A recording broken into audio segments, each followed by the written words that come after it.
Our democracy and our Capitol building was attacked by domestic terrorists in an insurrection incited by President Donald Trump and enabled by members of his party. Earlier in the day, the president had repeated false claims about the election and encouraged his supporters to go to the Capitol to thwart the peaceful and constitutionally mandated transfer of power. President Trump has abused his power repeatedly. He's endangered American lives and national security and undermined our democratic institutions. On the day of the insurrection, he intentionally jeopardized security at the Capitol to further his agenda, risking the lives of the vice president, lawmakers from both parties, journalists, law enforcement, and congressional staff. We at JDCA have called for President Trump's immediate removal. While the vice president has failed to hold the president accountable, and the cabinet, I should say, JDCA is proud to support Congress in impeaching the president, and we invite you to join that call by taking action in writing to your members of Congress via our website, jewishdems.org. While we eagerly look forward to President-elect Biden and Vice President-elect Harris's inauguration in just 7 days, we also know that accountability is essential in order to move forward. Joe Biden built his campaign on fighting hate epitomized, starting with Charlottesville and his promise to restore the soul of America. And we are committed to ensuring perpetrators of these attacks, whether it was at Charlottesville or recently at the Capitol, are held fully accountable. We're honored to host today's conversation with Integrity First for America, a nonpartisan, nonprofit organization dedicated to accountability, including for those who threaten it in terms of white supremacists. We are so glad to host, glad to host in August of this past year, a discussion about their work suing the neo-Nazis responsible for the Unite the Right rally in Charlottesville in 2017. And today we'll talk about ensuring accountability for those same neo-Nazis that were involved in the insurrection we saw last week. I'm now happy to turn it over to JDCA board member Susie Stern to introduce our guests for today's discussion. Thank you so much. Over to you, Susie. Thank you so much, Halie. And it's my privilege to introduce really two of my heroes. Joining us today from Integrity First for America are Amy Spitalnick, the IFA Executive Director, and Roberta Kaplan, one of the leading attorneys bringing these violent extremists to justice. Amy Spitalnick is the Executive Director of Integrity First for America. She previously served as Communications Director and Senior Policy Advisor to the New York Attorney General, Communications Advisor and Spokesperson for the New York City Mayor, and Communications Director in the New York State Senate. Robbie Kaplan is the founding partner at Kaplan, Hecker and Fink, LLP, a formidable litigator with decades of experience in both commercial and civil rights litigation. Robbie is perhaps best known for representing Edith Windsor in the landmark case United States versus Windsor, in which the Supreme Court held a key provision of the Defense of Marriage Act was unconstitutional, landing the first major victory in the battle for marriage equality. Robbie also helped to launch the Time's Up Legal Defense Fund to provide legal representation to women who have experienced sexual harassment. Robbie is now partnering with Integrity First for America to sue the 24 neo-Nazis, white supremacists, and hate groups responsible for the violence that took place in Charlottesville in August of 2017, and is working again with IFA to ensure accountability for what happened on Wednesday.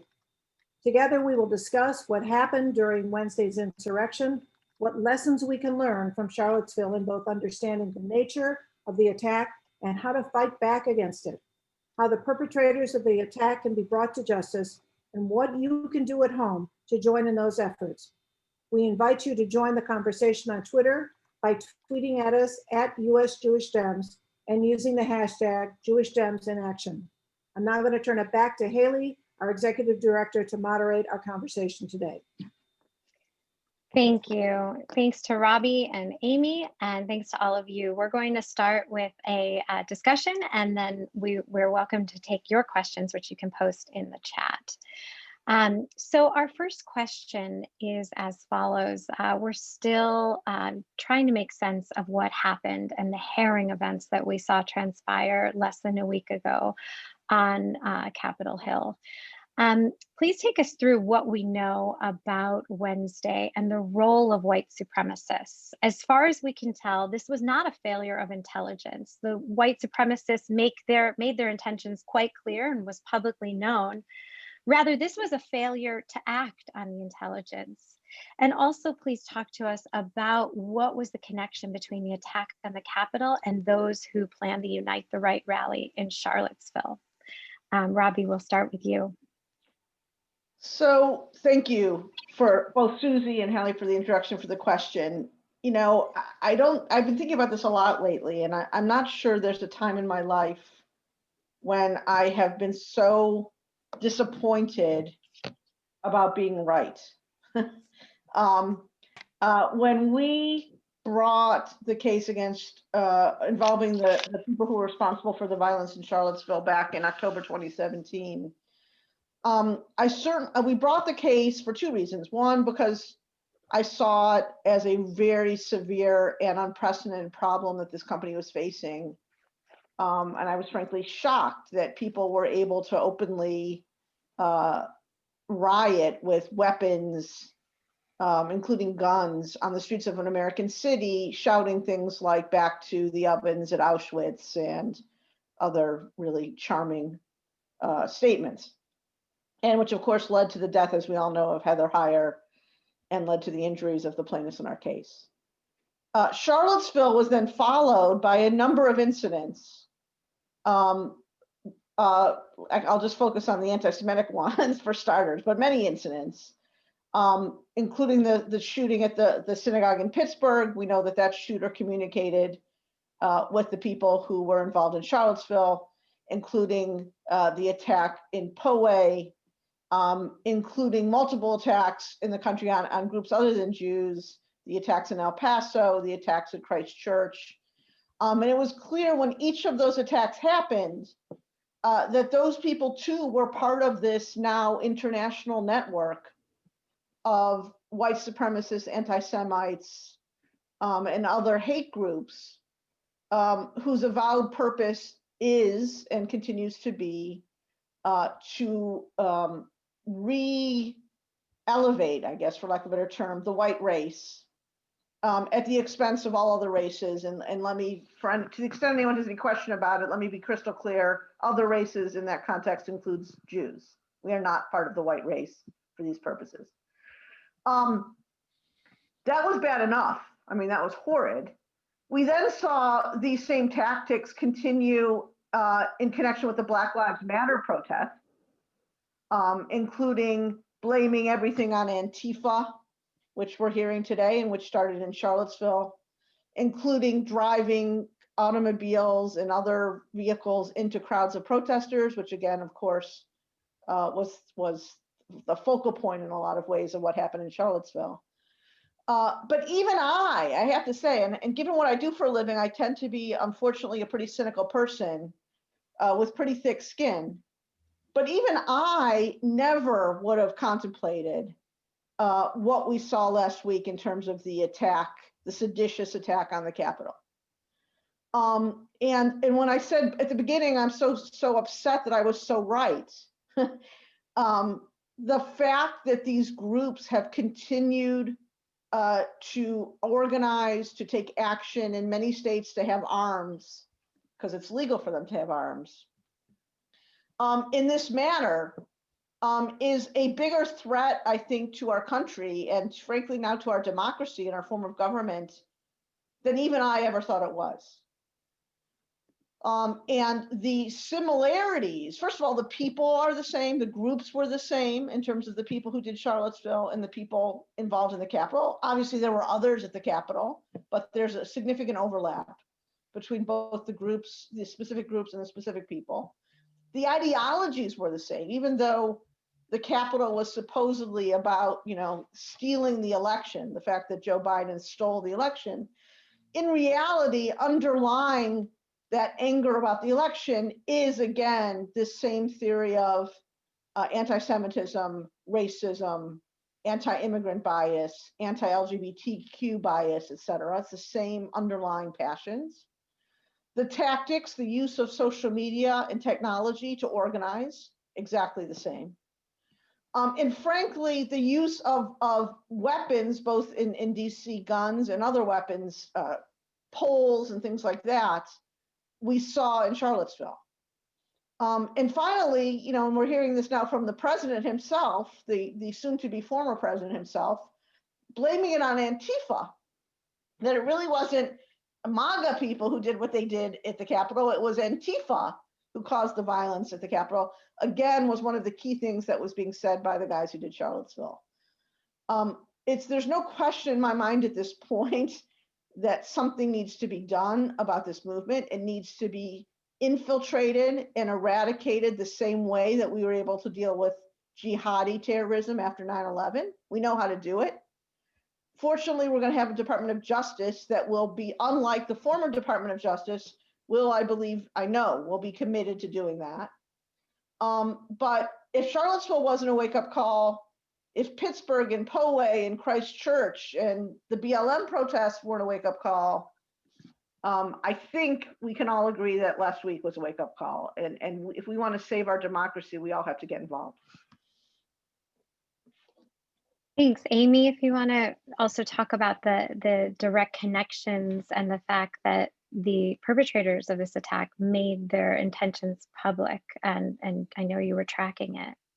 That's exactly right. And I think as Robbie laid out, the parallels from Charlottesville to the Capitol are just stunning. And we see more and more clearly with each bit of information that comes out, just how closely the Capitol attack followed the Charlottesville playbook. And the fact that 3.5 years after Charlottesville and years after many started sounding the alarm on the threat of white supremacist and far-right terror, we weren't prepared for this is just terrifying and frightening. But we know that, and I can sort of elaborate on what Robbie started laying out. We know that, for example, on both mainstream and fringe social media sites, we had these extremists stating in explicit detail what they intended to do. On one site called The Donald, which is a Reddit forum that many MAGA and other far-right extremists frequent, someone asked, what do we do if Congress won't change the results of the election effectively? And someone said, quote, literally, storm the Capitol. And that is just one of many, many instances in which the exact intentions were not just telegraphed in vague details, but made explicit. And for me, one of the ways that frightens me is because 3.5 years ago in July, before the Charlottesville attack, we saw the defendants in our lawsuit do the same exact thing. On Discord, another social media site, they specifically talked about hitting protesters with cars before they went and did it in Charlottesville. And 3.5 years later, how we're still at a place where they can so explicitly make clear what they intend to do and then do it without us being prepared is horrifying. But the ways in which they followed the playbook really continue in almost every sense. Robbie talked about how they showed up with weapons, oftentimes weapons that were disguised as quote unquote free speech instruments, but intended for use in the violence that they had been planning. They, of course, were motivated by a white supremacy and anti-Semitism. I don't need to probably tell this group about all of the examples from the Camp Auschwitz shirt that has become pretty famous on social media or infamous on social media, to the noose that was hanging outside the Capitol, to the Confederate flags, to the other Nazi imagery. This is a group, whether they are explicitly neo-Nazi organizations like some of the individuals who were there, or other groups that pretend that they are not quite white supremacists, but very much are. For example, the Proud Boys call themselves Western chauvinists. That is just a euphemism for white supremacy, and we should be clear about who these groups are. And that white supremacy, that anti-Semitism was at the core. And to further elaborate on what Robbie was saying, this idea that the country is being stolen from them is something that has been pervasive through all of these white supremacist attacks. It's why they chanted, "Jews will not replace us" in Charlottesville. The idea of the white race being replaced by minorities, people of color, and others with Jews as the puppet masters ties directly to the idea that this country is being stolen from these often white men who were out at the Capitol last week. And even in some cases, not, as Robbie said, not just the ideology that was at play in Charlottesville was clear, but some of the same players. We know that 2 of the neo-Nazis who had prominent roles in Charlottesville were actually in the Capitol, were photographed ransacking Speaker Pelosi's office. Another one, Andrew Anglin, who runs the Daily Stormer and is a defendant in our lawsuit, was perhaps one of the chief cheerleaders for the Capitol violence, and for months has been urging a civil war or a race war in response to the election's results. You can really go on and on and on about the parallels there. And all of this underscores the fact that in the last few years, there has been so little accountability for what has happened, for this rise in far-right extremism, for what we saw in Charlottesville, and for the much larger and more pervasive white supremacy that's poisoning our country. And so we believe that really the path forward here is a clear one. It's accountability and justice. And until we actually start holding these extremists accountable, we are not going to break this cycle of violence.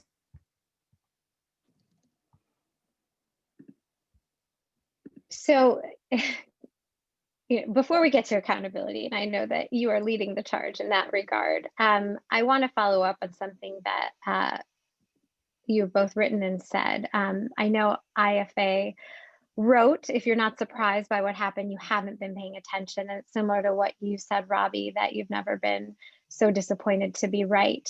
The signs have been so transparent. The perpetrators have telegraphed their intentions. So how did we get here? Has there been a complete failure and refusal within the Department of Justice to actually confront white supremacy in the past 4 years? And I think the first answer is that it all starts from the top. So, as does everything in life. So in Charlottesville, one of the reasons why these guys in Charlottesville, and it's mostly men, who I like to say, previously kind of lived in their parents' basements playing video games, and what inspired them to come out on the streets and then kind of act out their most odious fantasies. What inspired them to do that was the election of Donald Trump as president. I mean, they're kind of end bars to both of these things. And obviously what inspired the weeks of last week was their horror at the idea that Donald Trump would no longer be their inspiration and their leader, at least as president. So the tone was very much set at the top by statements and actions by the president himself. And given what happened last week, I'm actually much more comfortable saying that publicly than I would have been prior to last week.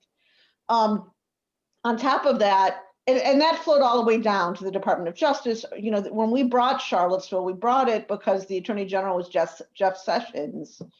And I was convinced, turned out to be right, that Jeff Sessions, given his background, was not going to dedicate the resources of the Civil Rights Division to looking at the conspiracy that led to Charlottesville. And of course, that's what happened.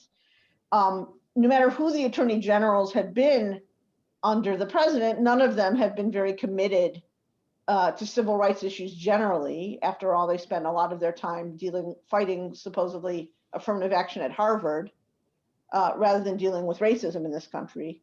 And they certainly weren't very interested in dealing with these issues. That's not to say, I want to be very careful about this. That's not to say that there weren't FBI agents, there weren't divisions of the FBI, there aren't divisions of police departments, particularly in New York, where people have been very concerned about this. And we have been in contact with those people throughout. But unless you're getting support from the top, it's hard to get the resources and do what needs to be done to really investigate this. The second issue is really, goes back to the original sin of this country, which is, while well-intentioned, many of them, I think some of them aren't, but many of them are well-intentioned. I think there are many kind of cops and FBI agents, et cetera, who just don't see people with white skin to pose the same threat of terrorism as people who look like they come from Arab countries, or people who they think are Antifa, or frankly, Black Lives Matter protesters who have dark skin. Again, I'm not attributing all of that to intentional racism. I don't think all of it is intentional racism, but we need to do a lot of education that someone can look like the guy who lives next door to you and still be a domestic terrorist. And I think we saw some of that at play in the Capitol last week. Yeah, Amy, following up on that, I mean, we heard even today that there was an FBI report that said that, I mean, it was so clear they wanted to declare war. Truthfully, this report laid out the fact that there may be a violent insurrection, and that's exactly what transpired. How was this missed within the Department of Justice?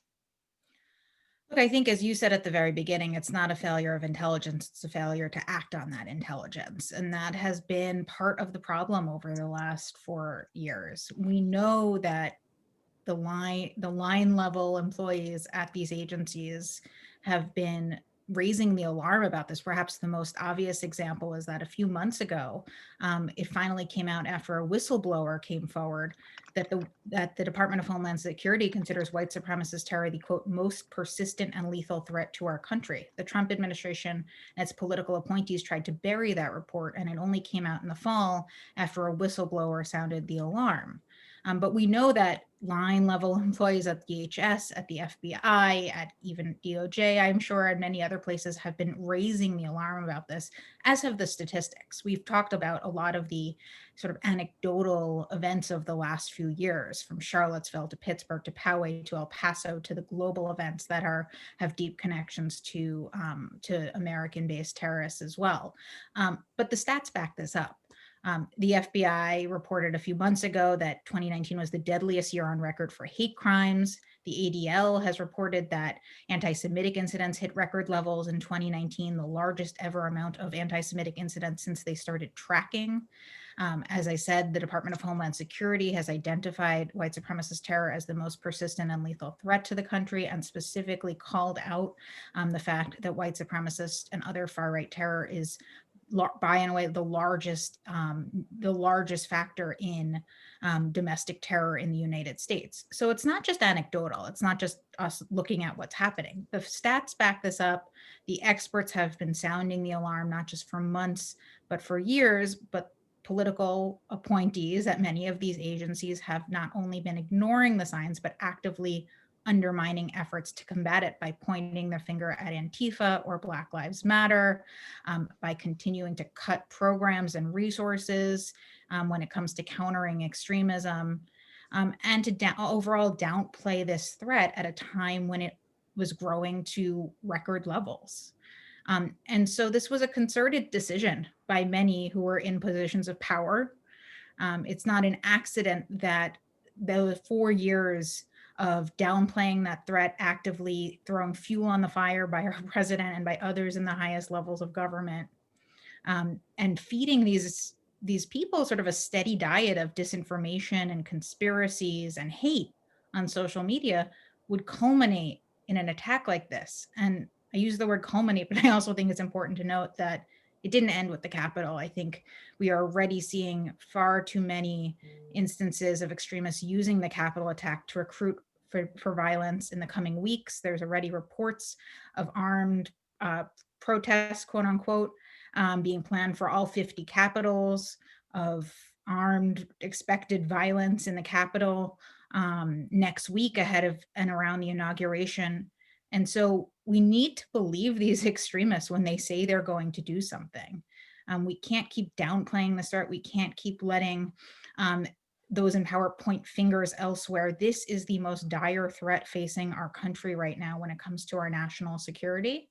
And the only way we are going to be able to deal with it is by acknowledging it and again, really seeking accountability.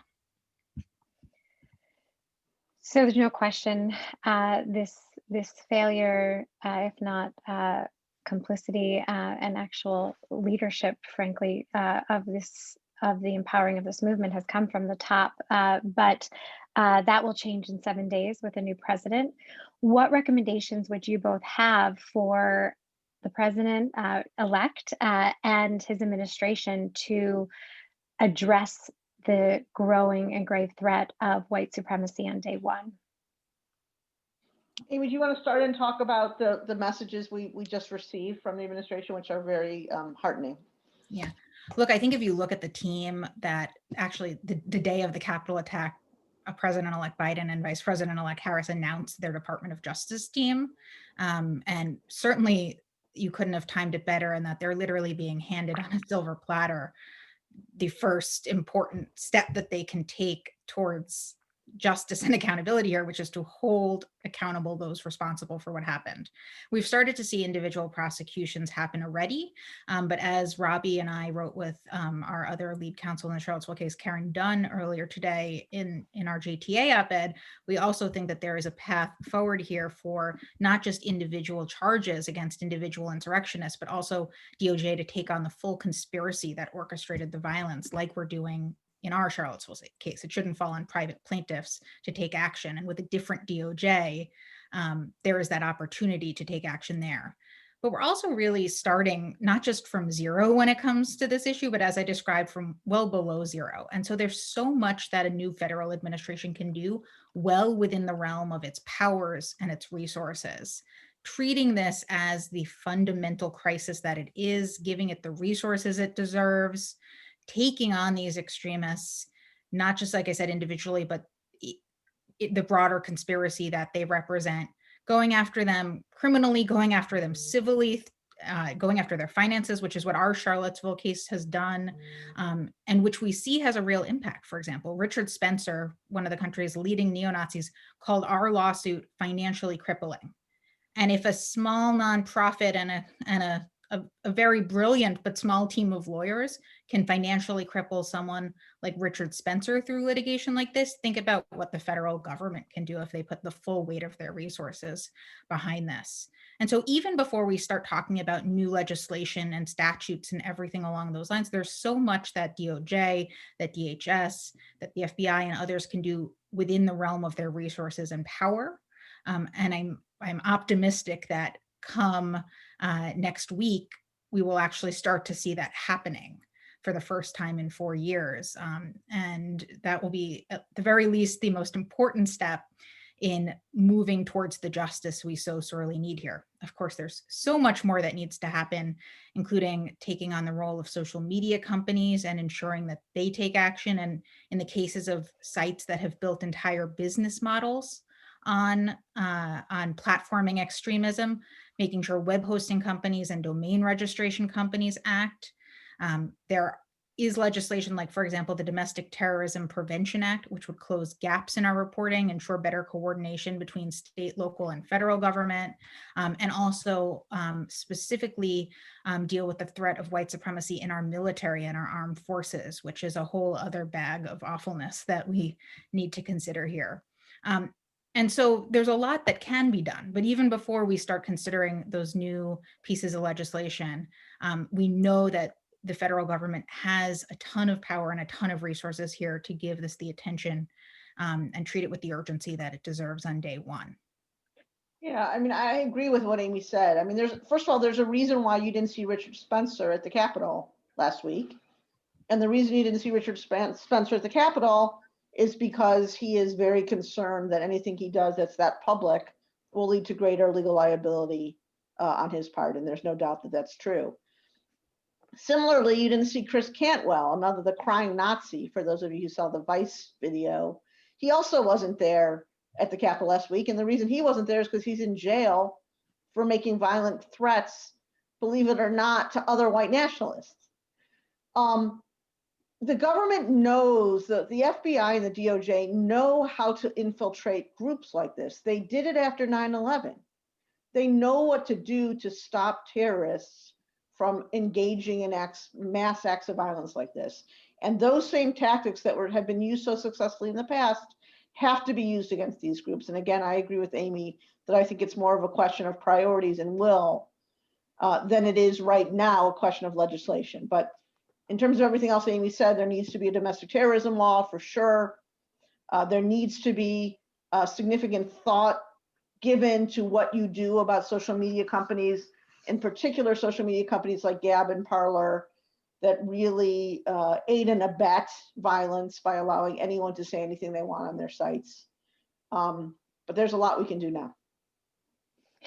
Just following up on that point, and I'm just now looking at the questions that have been sent to us. We have had a few questions that are related to the one I just posed to you. So I'm going to go a little deeper related to what Joe Biden can do.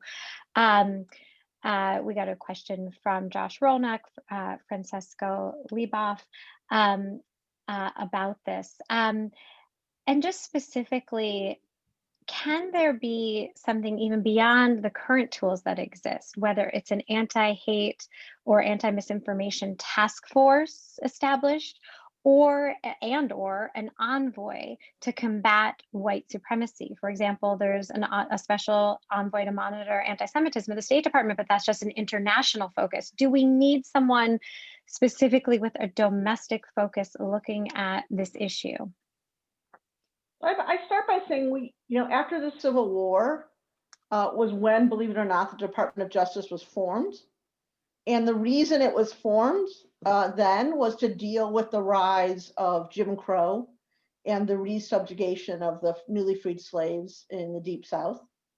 As part of that Department of Justice, a civil rights division was formed, whose goal and purpose has been and should be to deal with these issues. I think the biggest, and we now have a new head of that civil rights division, thank God.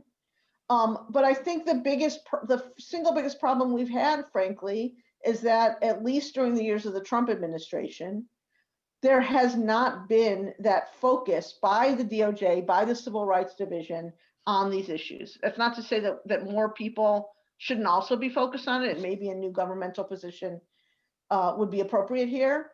But we do have a whole arm of the government, and this is supposed to be what they're doing. And the real problem we've had, frankly, is that it has not been what they've been doing for the last 4 years when this issue has gotten so acute.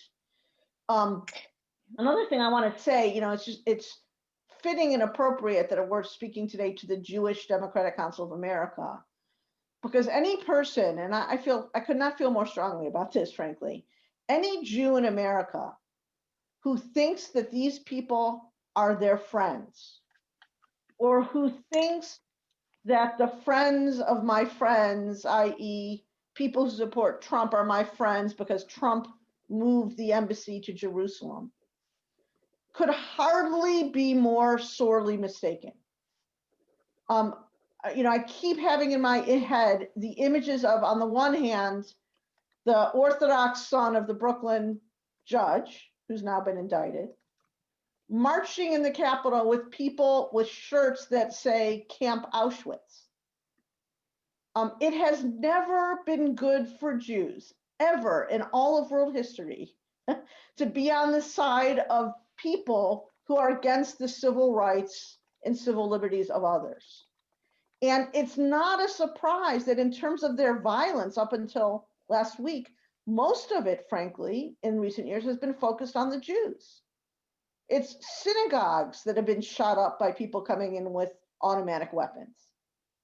And so I think the Jewish community, and frankly, I'll be frank again, we have our own problems on this score. It's shocking to me that there are any Jews anywhere in the United States who could possibly say anything in support of what happened and who don't understand what a grave threat this is to the survival of Jews in the diaspora. That's not to say that there isn't anti-Semitism on the radical left. There surely is. I don't for a minute dispute that. And there was just an incident in Portland, I think yesterday, that was horrific about an Israeli restaurant. But the greatest threat, at least here in the United States, as opposed to in London or in France or anyone else, the greatest threat here in the United States are these right-wing national groups. These are the ones who are killing us and who are threatening our democracy. Yes, and we've heard from Republicans, including associated with the Republican Jewish Coalition, if we had known before the election, maybe we would have felt differently. So Amy, in response to a question related to both that point and the tool by which we knew exactly before the election what was happening, Zach Cohn asks about radicalization online. He has said, while I shed no tears for the Nazis kicked off of Twitter, and we can add to that, we'll note the President of the United States was also kicked off Twitter, and the shutting down of other right-wing social networks, Parler among them, I'm worried about some of the news about radicalization in digital spaces. What have you been seeing specifically in digital spaces? Are we now in this game of whack-a-mole where when one is shut down, all the Nazis go to another site? And hasn't this been apparent well before the election as well? That's exactly right. I want to start by saying deplatforming works. While it is still a game of whack-a-mole, and I'll talk about that in a second, we know that deplatforming works. Taking neo-Nazis and extremists and taking those, inciting them to violence, like the president, off of these mainstream sites limits severely the audience that they could reach, the power that they have, their ability to raise money. And don't just take it from me. You can take it from for example, from our defendant, Richard Spencer, who said in open court a few months ago that he has not only been financially crippled by our lawsuit, but that he can't raise money because he has been deplatformed from a number of social media sites. So we know that deplatforming works. And I think about, what if these mainstream sites like Facebook and Twitter had actually done this earlier, like many have been calling for? There was the Stop Hate for Profit campaign that launched last year, urging these more mainstream sites to actually take action. Many of us have been raising the alarm for years. As I mentioned earlier, a site called Discord, which is typically used by video gamers to communicate while they're playing, was used to plan the Charlottesville violence in explicit detail, in addition to other mainstream sites like Facebook and Twitter. And so we know deplatforming extremists from these sites work, and we should still do that. Period. Full stop. That being said, it can't end there. And it is a game of whack-a-mole until we look at the broader ecosystem in which these extremists continue to operate online. So when they're deplatformed from a mainstream site, they go to a site that really has built its business model on extremism, like Gab or Telegram or 4chan or 8chan or Parler. And in those cases, we know that the only thing that actually works is going after web hosting companies and domain registration companies to shut those sites down. And as we continue to whittle away at these extremists' ability to find an audience, it has a severe impact, as I've said, on their ability to actively recruit. And so it works. It's not a silver bullet in that we need to be doing all of the other things we've been talking about in terms of infiltrating these groups, prosecuting these extremists, holding them accountable through both criminal and civil actions. But deplatforming works, making sure that we're not just deplatforming individuals, but also deplatforming those sites that have been built business models on extremism. And until we start to do that, and until we actually recognize the way that this entire ecosystem operates, it's going to continue to percolate. We already know that extremists are using the attack last week to recruit on sites like Telegram and Gab.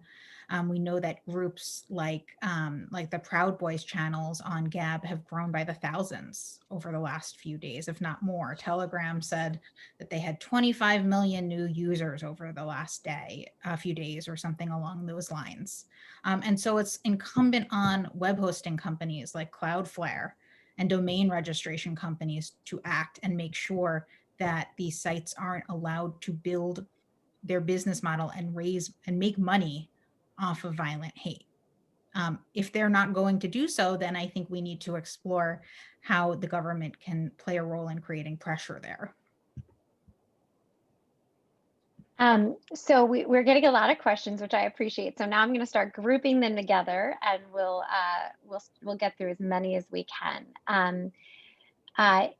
Amy, you had mentioned the different phrasing used by these groups to identify themselves. Proud Boys, this white chauvinist, what do they call themselves? Western chauvinists. Western chauvinists. Okay, they're literally just means white supremacy. They're white supremacists, right? Similarly, you have QAnon, right? And they, as we heard the president say, use the false pretext of combating pedophilia, which is a conspiracy theory that they have completely made up.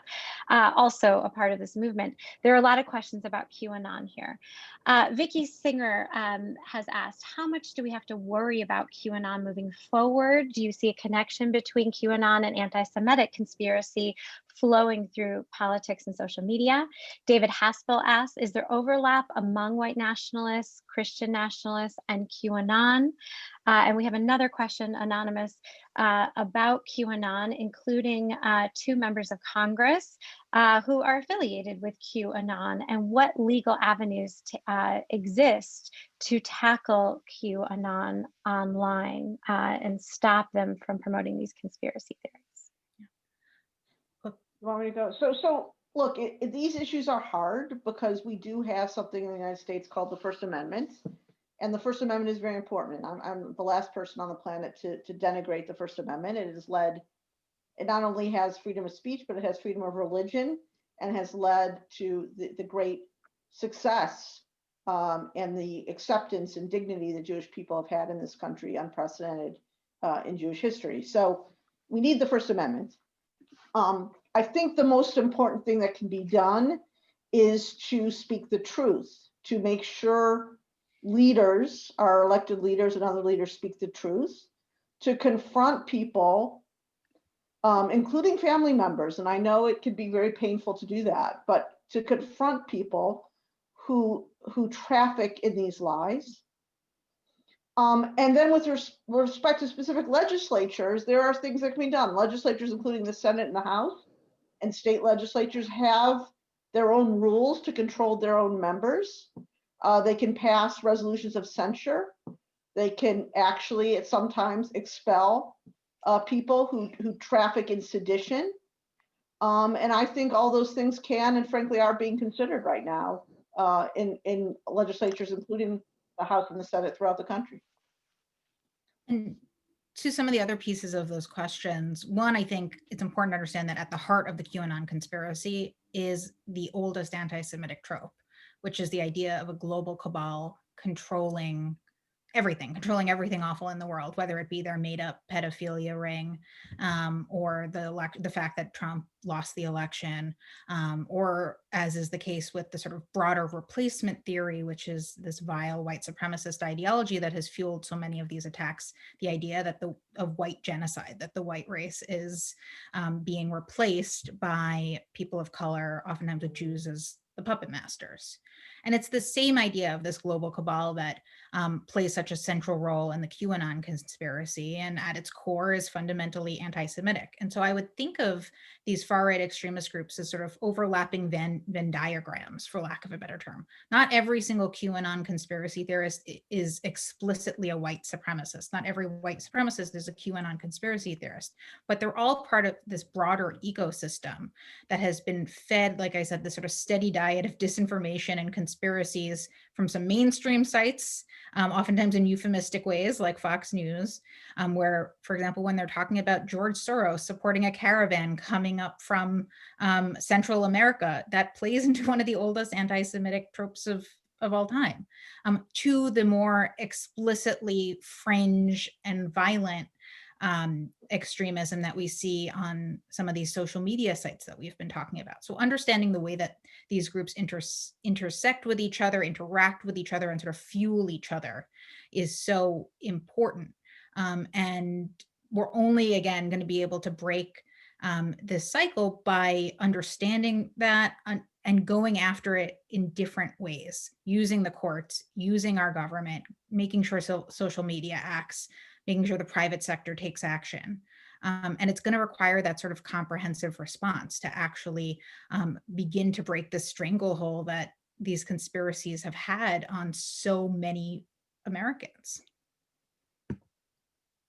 We have a question from Marvin Tick in Wisconsin, which I think is on everyone's minds at the moment, in terms of protecting our state houses. But just looking back in the past year, he's asking, what's the relationship of those who marched in Michigan and Wisconsin last year? And we remember the president told them to liberate their states, and the Michigan State House in April was actually stormed and infiltrated with people with weapons in 2020.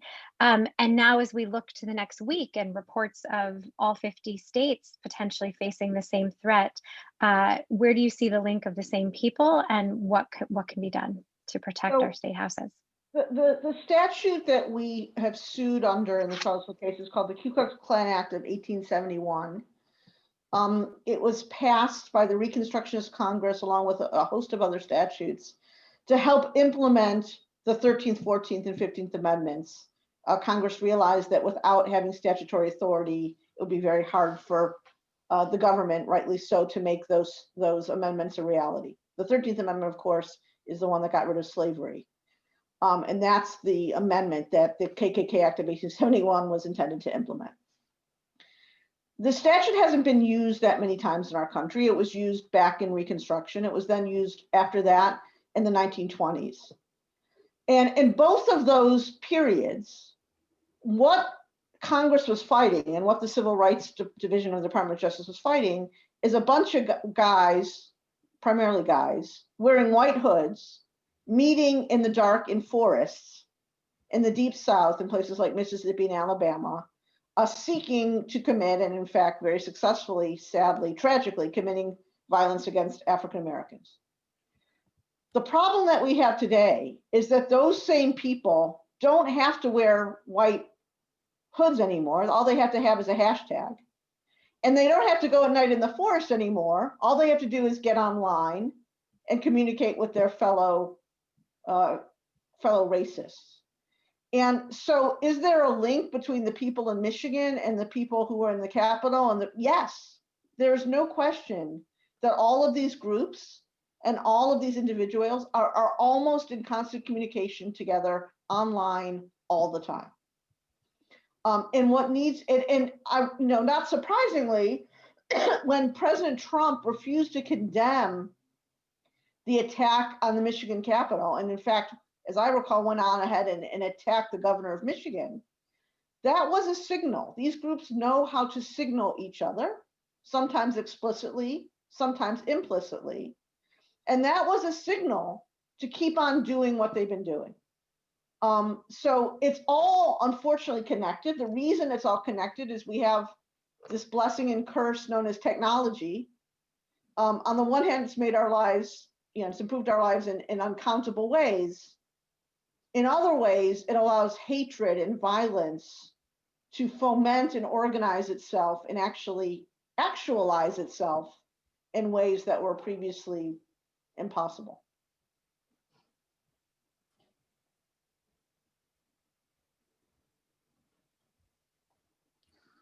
Oh, I think you're muted, Halie. I am. Okay. No, I'm not. Margie Feldman has asked, I would like to know about the inauguration and how we will protect our leaders. I'd also like to know about the safety of local reps when they are back at in their states. Is there increased security? And as someone who in DC, I think we're all in DC. I mean, the fences are going up. The National Guard is coming in. Is it enough? Do you think the inauguration will be safe? What are you seeing in terms of white nationalist chatter online about this? Look, we know that they are already organizing around next week. We've known that before the Capitol attack, and we certainly know it now. We see them recruiting on social media. We see them explicitly talking about violence on the 17th, on the 19th, on the 20th, which is Inauguration Day. And if we don't take these threats at face value, we are only going to continue to see violence like we saw last week. And it's just been proven over and over again that we need to take these threats seriously. And so while we can't, purport to know exactly what's happening in terms of the Secret Service and the FBI and others, we have to hope that they are taking this threat as seriously as they should, and that we can't treat it the same way that we have for the last few years, because as last week proved, when these extremists say they're going to do something, they mean it, and we need to believe them. And so I can only hope that all levers of our federal government are taking every possible step to protect the inauguration. I don't want to, I think there has been a fear among people in this space. I know Robbie and I felt it, that of being called too alarmist, of being told that we are being hysterical. But this is a crisis. And if we are not treating this as a crisis, if we are not acting accordingly with how we handle the sort of most fundamental indicator of our transfer of power in this country, we have not learned the lessons. And so it's so critical that Wednesday be treated with the seriousness that it deserves, and any and all steps be taken to protect the president-elect and the vice president-elect. The only thing I would add is it's obviously a longer term issue, and it's an issue that I know everyone on this phone or on the Zoom call agrees with me on. Is one of the big problems here is that in many states in this country, it's perfectly okay to own a gun, to open carry that gun, and to even own and carry automatic weapons. That makes all of this, at least in those jurisdictions, so much more dangerous. And the idea that we haven't passed common sense gun control in this nation is, I'm not sure I have a word to describe what a shame, what a shanda that is. And we partnered with every town for gun action a few months ago on a report that they put out that specifically looks at the intersection of white supremacy and far right extremism with gun violence in the gun lobby. It's definitely worth a read because it's not an accident that so many of these white supremacist attacks like Pittsburgh, Poway, and El Paso have used sort of military style weapons for their mass murder. And that connection is so important to understand. Our last question is really, and we hope the answer can be for all of us. We are here today as Jewish Democrats because we are looking for ways to take action. We want to take action. We did so in the election. We're going to continue to do so in a Biden administration. What can we be doing to ensure justice and accountability for white supremacists and certainly for those who have perpetrated attacks against our democracy, against our community and others, including by supporting your efforts, Robbie, and if you wanted to speak a bit more, I know we've woven it in, but about your case specifically. Sure. So we filed a case against the groups and men responsible for the horrible violence in Charlottesville in October 2017. For primarily two reasons. One, because many of our defendants have the emotional maturity of truant teenagers. It took a long time to get from them the discovery that we were entitled to, i.e. their phones, their texts, their laptops. But we finally have gotten that, and we had to go to very great lengths to do so, including actually throwing one of them in jail, the Judge threw him in jail for contempt for not complying with court orders. Two, of course, is COVID. We were supposed to go to trial just before the election. Then we were hoping to go to trial in the spring, but because of COVID and because we very much want a jury trial, we're not going to go to trial until October of this year. The trial is about, frankly, what you saw last week. It's about a conspiracy in 2017, organized on the internet by these same groups and some of the same individuals, planned for weeks in advance to commit what the statute calls racialized violence in Charlottesville, to commit violence based on your odious and hateful beliefs about people who are different from you. That's what the KKK Act of 1871 prohibits. We have more than 12 defendants. We have an almost equal number of plaintiffs. Every single one of our plaintiffs was someone who was physically and of course psychically and mentally injured by what happened. They were on site, including several of our plaintiffs who were hit by the car that James Fields drove into the protesters. I am quite confident we will win. I am quite confident that we will get damages verdicts against every single one of these men and groups, and that we will chase down those verdicts as long as I'm practicing law, for sure. But maybe at this point, equally as important, the American people will see a trial, a jury trial, of a previously, I think, underappreciated problem in this country and how it has reared its ugly head yet again in 2020 and 2021. And they will see how endemic it is, how dangerous it is, and how important it is to do everything we can to combat it. So I hope people focus on this. If there's anything on the call that I would want people to do, is help get the word out, because I don't think enough attention has been paid to how important our case is. But Amy, I know, has a zillion more ideas for how you can help. So I'll let Amy go after me. Look, I think just to put a fine point on what Robbie was saying, the theory of change in our case is simple, which is that by going after these groups and these individuals through civil litigation, we can bankrupt and dismantle them. And we are already seeing that impact in a variety of ways. I talked about Richard Spencer calling this case financially crippling. Some groups have said that they aren't opening new buildings, taking new actions because of our suit. A number of things, including another event in Charlottesville, fizzled out because they said they didn't want to be sued again. So we see that this works. If you are actually holding these neo-Nazis and extremists to account, going after their finances, going after their ability to operate, it has real consequences. We've already won large monetary sanctions. As Robbie said, we had one thrown in jail and a bench warrant out for another defendant. And just a few weeks ago, Robbie and our legal team won a huge evidentiary sanctions decision that effectively wins the case against one of the key neo-Nazi defendants. And given that this is a conspiracy case, that will have huge impacts at trial.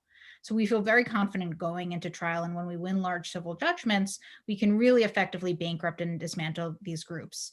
And this is important for all the reasons Robbie described, not just for the accountability and justice that has been so sorely lacking after Charlottesville, but also because of the message that this will send as a deterrent to others and the reckoning that it will help push in this country on the crisis of extremism. And so you can get involved with our suit by going to integrityfirstforamerica.org. Everything we do at IFA directly supports this litigation right now. Every dollar you donate, everything we do is in support of this case. So if you have the ability to support the case, please do so. It directly funds not fancy legal fees, because Robbie and our legal team are generously donating huge amounts of time in this case, but rather it funds security and evidence collection, security being the biggest line item because these neo-Nazis won't stop threatening us and our team. So integrityfirstforamerica.org, donate, sign up, and as Robbie said, really spread the word. Let people know that there is a concrete, tangible way to take action. We had an op-ed in the Jewish Telegraphic Agency published this morning that we will also put in the chat that I think sums up just how relevant this case is at this moment, and how important it is to seek accountability for these extremists. Look, I think more broadly, and I'm the granddaughter of Holocaust survivors, and I think a lot about how how our history informs our present. It's easy to feel hopeless. It's easy to feel powerless. It's easy to feel scared. But unlike my grandparents' generation, we live at a moment where we can use our justice system to fight back. We can use statutes like the one Robbie described in our suit. We can actually take action here in a tangible way. And our suit uniquely does so. And so please let people know that there's a way that they can actually get engaged and directly help us sue these extremists. But it doesn't end there. Keep raising the alarm bells, hold your elected officials to account, hold social media companies to account. Make sure that when the news cycle moves on from what happened over the last few weeks, this issue doesn't go away. We can't keep going through the cycles of an attack happening, people caring for a few weeks and nothing changing. We need to treat this with the urgency it deserves. And even as a new administration comes in, that I'm confident will do so, we need to keep the pressure on every element and every aspect of those who can actually take action here. Well, thank you so much for your leadership, for sharing your insight, this information, and we are here as your allies and your partners in doing so. I want to specifically thank Amy and Robbie and Karen and the whole Integrity First for America legal team for their tireless efforts. Thanks all of you. We had over 400 of you join us today. And please join us, the Jewish Democratic Council of America, in taking action by visiting our website, jewishdems.org. Under Take Action, we have petitions and opportunities for you to get involved. As we take action, we must also take a moment to celebrate our success. And I know it has not been a week for celebrating, but next week we do hope we can all celebrate together. And this Sunday, we invite you all to join us. Sunday, January 17th at 5 p.m. Eastern for a special celebration of our democracy and the inauguration of the Biden-Harris administration. We'll be joined by comedian Sarah Silverman and other Jewish celebrities, elected officials, and activists. We will also honor voting rights attorney Mark Elias for his tireless work preserving and protecting our democracy, especially in this election cycle, by presenting him with JDCA's first Ruth Bader Ginsburg Justice Award. Award. And to join us, to see Sarah, to see Mark speak and others, you can sign up on our website, jewishdems.org/events. We hope to see you then. We hope, Robbie, that you are successful in this lawsuit. We so much is riding on this, and we support your efforts. And we are grateful to you, Amy, for your leadership in leading Integrity First for America. Thank you all. Thank you so much. Thanks.